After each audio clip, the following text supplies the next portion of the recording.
Studies show that people in their 20s are one of the most lonely age groups. But why is that? Isn't your 20s supposed to be this fun time where you go drinking, partying with friends and whatnot?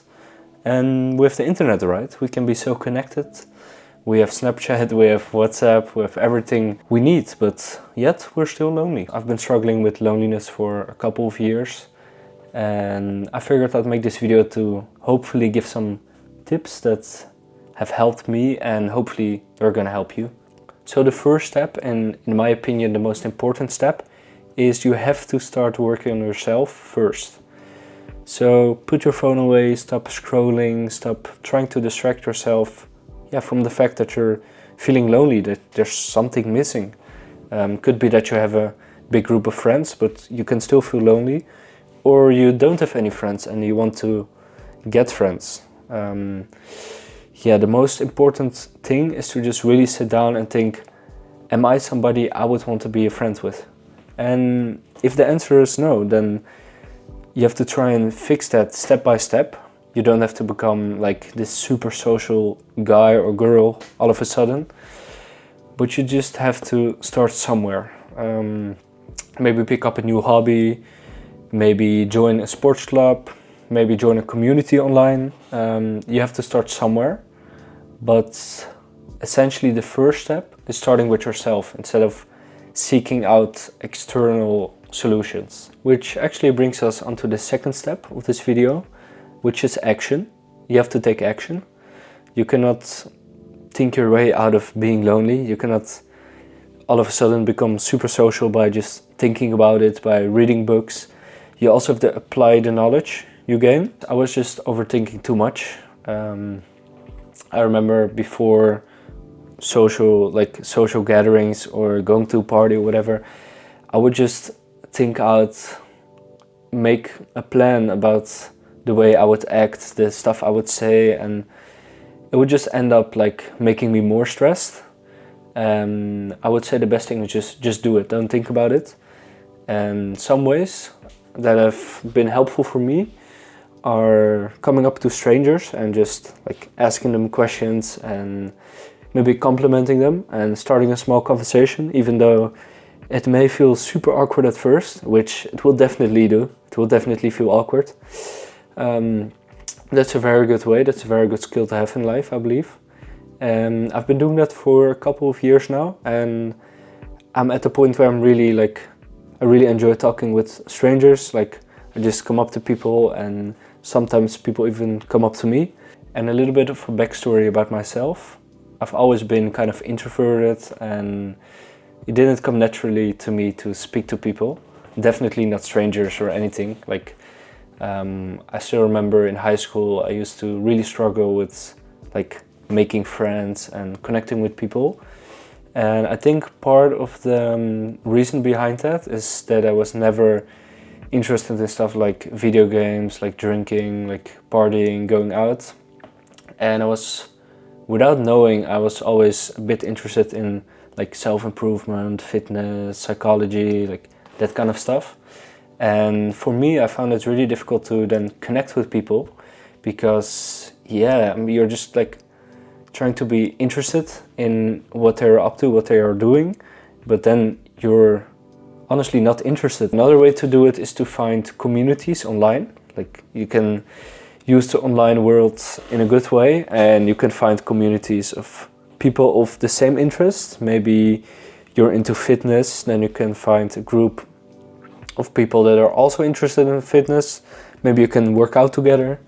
Maybe you're into books, you can find a book club online. Or you can go to social events. Something I've been doing a lot, going to social events and within my interest, and then just talking with people with the same interest, which is way easier than going up to somebody in public because you don't know what they're interested in. And let's say you're going to a social event about fitness, about working out. You can already ask stuff like, what's got you into working out, because you know they're interested in that. If you're not sure what you're interested in, you could always look online at your behavior on Instagram or TikTok or whatever, and see what kind of content you're viewing, because that says a lot about your interests. Like maybe you see a lot of fitness videos, then you're probably interested in fitness in some way.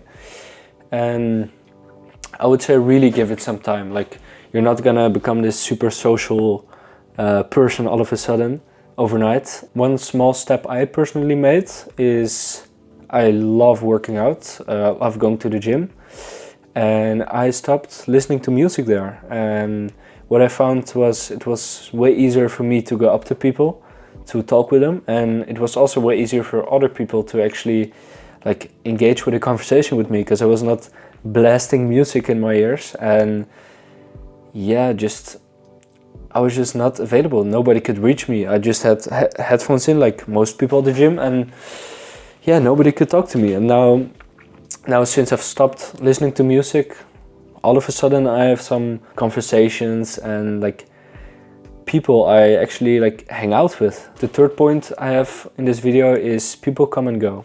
So friendships, I believe friendships are not always made to last forever. Especially if you're into self-improvement, there's a chance you want to become a different person. And if your friend doesn't support you in that, or yeah, you don't connect anymore, that's totally fine. And the good thing is when somebody gets removed out of your life, it actually makes space for a new person to enter your life with maybe the same interests. So yeah, if you're in a relationship with somebody you don't like, don't feel like forced to stay in there. And number 4 is stop trying to be somebody you're not. This is, yeah, especially, I think a lot of people can relate to this, but when you have, I would say, odd interests, you can try to fit in with other people. Maybe you actually start drinking because you feel pressured. And you don't want to always be that guy that like doesn't drink or doesn't party or doesn't like this. But when you're gonna stop doing that, you're gonna see that you're gonna attract like-minded people way easier than if you're pretending to be somebody else that you're not. And you also have to think, if somebody is your friend because of the way that you are, even though you're acting, are they really your friend? Because they don't like the person you truly are. And number 5, the final point of this video, is you have to accept being alone, because being alone sometimes is really good for you. You're gonna learn stuff about yourself you wouldn't learn otherwise. And usually you're in between phases when you're alone, because you don't connect anymore for whatever reason with your old friend group, but you're also not ready for the next friend group. So you're kind of in this middle where you're like, I don't know what to do. But that's really a good thing, and lean into that and don't try to distract yourself from the fact that you are alone, and it's fine. It's a temporary issue. You just have to put the work in and you're gonna be all good. And look, I'm not pretending it's gonna be like super easy and you're gonna be social like within 2 weeks. It definitely takes time and it takes a lot of practice. But once you start actually putting the work in, you're definitely gonna see it's gonna become easier to approach people. It's gonna become easier to talk with people, and that's gonna motivate you to push even harder. So I would say the most difficult step is just getting started. For me, that was at least the most difficult step, and the scariest step, because you don't know what you're getting yourself into. And at some point you kind of get to understand how to be a bit social, and then you tweak some stuff and it gets easier over time. And I also realized it's not smart to ignore the feeling of being lonely. You have to take it as a warning sign to really do something about it. And the truth is, nobody's gonna save you. You have to do it by yourself. If you like hearing that or not. I definitely did not like hearing that myself, but it is the truth. You just have to do it alone. And you have to put the work in. Really hope this video inspired some of you guys to take control back of your situation. And if you like this video, then be sure to leave a like and to subscribe to this YouTube channel, since I'm gonna make a lot of videos on self-improvement, on becoming more social, on maybe on fitness, but definitely on self-improvement and becoming more social. So yeah, hope to see you in the next video. Let's grow together.